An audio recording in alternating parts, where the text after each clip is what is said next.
मुअज़्ज़म सामीन नाज़रीन अस्सलामु अलैकुम रहमतुल्लाहि तआला व बरकातुहू। अल्लाह तबारक व तआला की जात से उम्मीद करता हूँ आप खैर वाफियत से होंगे।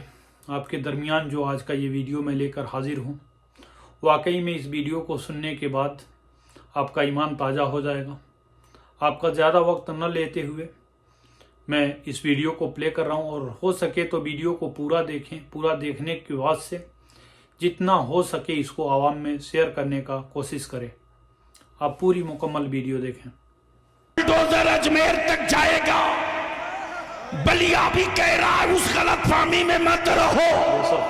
अब तो सही जगह हाथ डाल दिए हो। अब तक दीवारों से टकरा रहे थे, अब मौला अली के बेटे से पंगा पड़ गया।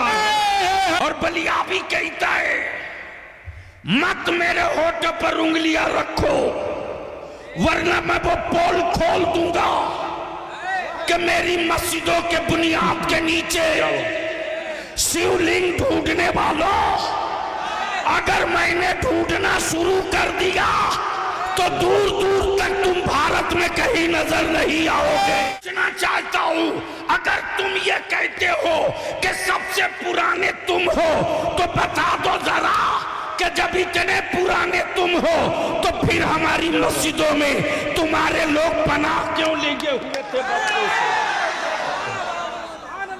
पनाह क्यों लिए हुए थे?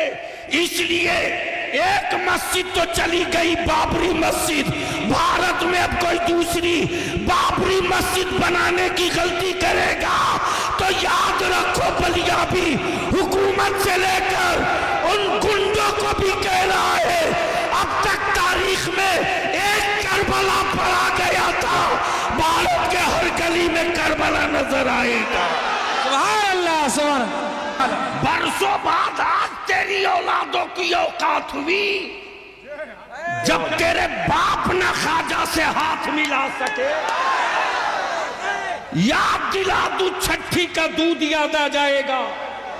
लेकिन अगर चुप है तो बुज़दिल मत समझना, हम अमन पसंद हैं, अमन के झंडे को झुकने नहीं देंगे। हम फसादी नहीं है, हम अमन के अलमबरदार हैं। हमने औलादों को सब्र सिखाया है, हमने अपने बच्चों को शुक्र सिखाया है, हमने अपनी औलादों को मोहब्बत और मरुब्बत सिखाया है। और यही वजह है कि कुफ्र मुंह तकते रह गया, इस्लाम छप्परों में दाखिल हो गया। लेकिन याद रखना, मुट्ठी 12 लोग निकालो 1991 का वो कानून, निकालो 1947 का वो कानून जिसमें डिक्लेयर है कि 1947 में जो मस्जिद, जो मंदिर, जो गिरजा, जो गुरुद्वारा जिस पोजीशन में है उसी पोजीशन में रहेगा, उसको कोई चेंज नहीं कर सकता।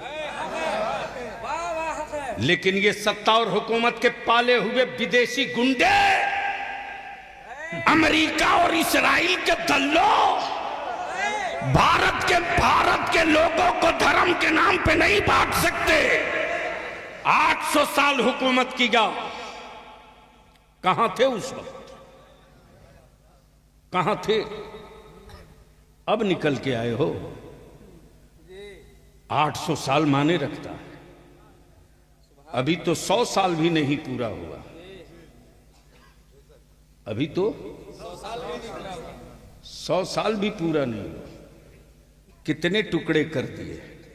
उस दरगाह के खिलाफ पिटीशन दर्ज होता है और साहब कोर्ट वाले उसको एक्सेप्ट करके सुनवाई की तारीख तय कर देते हैं। अब तो हम लोग खामोश हैं, खामोश रहेंगे, देखते हैं जो बादशाह के ऊंट को बैठाने वाला अब इनकी शरारत पे कैसे पहरा लगता है।